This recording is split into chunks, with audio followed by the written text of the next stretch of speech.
As I live and breathe. Paul, how you doing? I'm good. How are you? I'm good. Thank you so much for coming by. I'll tell you what, kids on IGN, they've been talking about this Elder Scrolls a long time, this online MMO game. They're like, all right, great. I'm like, I'll check in, I'll look on my PC. And then PS4 announcement. Well, now I am sold, ladies and gentlemen.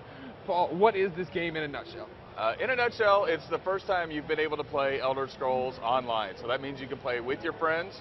It's set 1,000 years in the past from where Skyrim was, which is this great period of history. Sure. And it's a super engaging game. It's got, real-time combat, a large progression system, crafting, everything you expect out of Elder Scrolls. So then, again, from the PlayStation perspective, I know the Beyond fans will murder me if I don't ask. Was it weird starting talks with Sony after, Skyrim had some problems on the PS3? Yeah, so everybody's been great, about this, and we're super excited to, bring it to the consoles. For an MMO, it's not always common that you get to come out on consoles, and so that's something we're really looking forward to. So, for doing this game in general, what was the mantra to making it? I mean, Elder Scrolls is this franchise everyone universally loves. You know what I mean? What did you want to bring it to an MMO space with? One of the things that we sat down and did right away was we said, hey, what is it we like about MMOs and what is it we like about, the Elder Scrolls franchise, right? And when you look at that, what we wanted to do was we wanted to make it really engaging. That means taking away a lot of the interface. So as you're seeing, some of the pictures here, you're kind of seeing... It looks like some environment. Yeah, so it's going to be really clean. We don't have a lot of interface elements on the screen, and that's super important because it gets you engaged. It's getting you looking at this beautiful art that you see, and it really brings the world to life. One of the other big things was combat. Again, I touched on it briefly, but it's making sure that combat is visceral. You really feel it, so you just get to actually swing your sword instead of pressing a button and waiting for a cooldown. Exactly, and that's super important. So for somebody who's getting introduced to the game for the first time, maybe at E3 now that they know it's a console game, what are they getting in terms of gameplay? Is it third person? Is it first person like Skyrim? We've just recently announced first person mode. Yeah. When we started out, we wanted to make sure third person mode was really good because in an MMO, in a live game, you want that situational awareness. The first person brings such a depth of engagement to the game that it's something that we felt was really important. So here you'll see somebody picking a lock, for instance, on a chest. It's these interactive elements, this engagement that comes through in first person that was really important to get, into the MMO space and make it the next, big chapter in the Elder Scrolls saga. And here, we see that they're using mouse and keyboard. For PlayStation 4, is the controller going to be a challenge for you guys to make all of this work? I think the great thing about controllers is that it helps you simplify things in a lot of ways. It helps you simplify your thinking, what that does is it allows you just to think about the game itself and the gameplay. So, we want to make sure that the keyboard and mouse really works well, so the user interface will be different from the console version than it will be for the PC version, but it's still going to be that same great experience. All the game that you're seeing here. You got me. We're stealing bread. Reading about cheese, this sounds like an Elder Scrolls game. I'm getting the good Skyrim vibes back. That's what I wanted.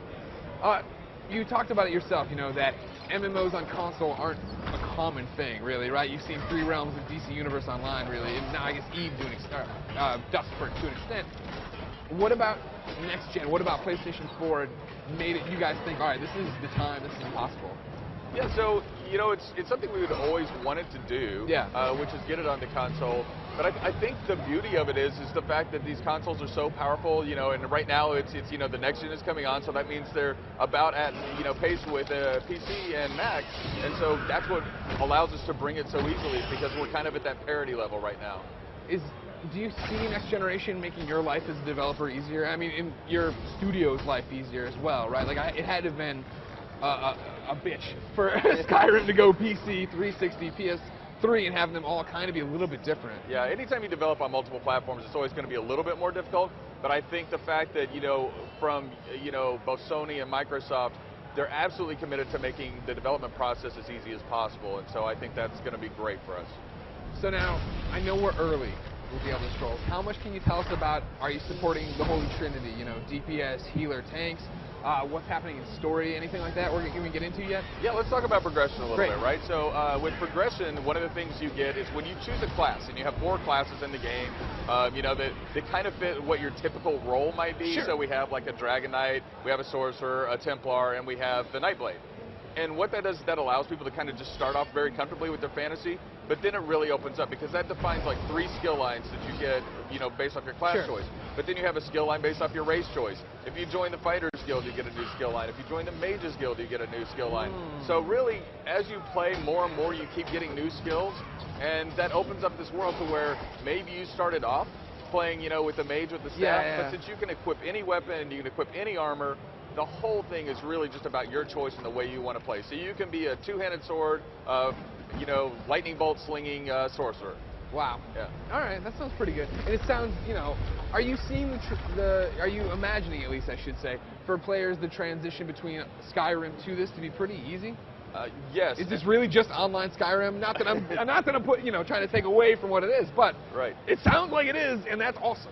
Yeah. So when you're looking here, for instance, what you'll see people playing together. Yeah. I mean, really, that's kind of, for us, that's what makes this so special. So it is very much like Skyrim. You know, you have a lot of those same, you know, major stories, the quest.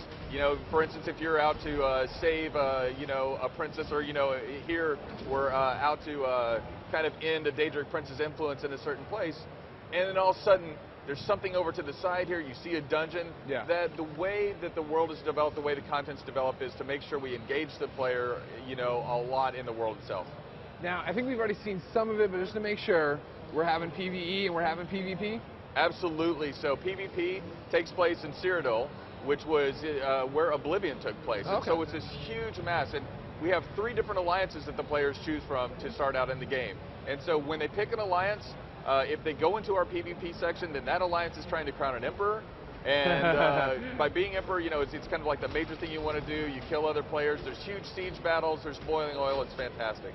So you talked about, you know, this is taking place, at least that part, in where Oblivion took place. Right. Are we going to be participating in the events we've read about? I mean, you know, the Elder Scrolls has such a rich history. Are we going to be part of those things? Absolutely. One of the things that we did early on in the project was we read all of the books in the game. Gosh, right? oh my gosh. Early on, that must have been 8 years ago for you to get through it all. Yeah. And we took the stories that we liked best and we said, well, how do we get those stories into the game so players can actually play some of those stories? Yeah. So we have some great nods, like we have the Battle of Glenumbra Moors, and we have a lot of different things that players have read about that all kind of just frame where the game is taking place and what you do in the game. I just look at this B-roll and I just see hours of my life being sucked away in the best way possible. Yeah.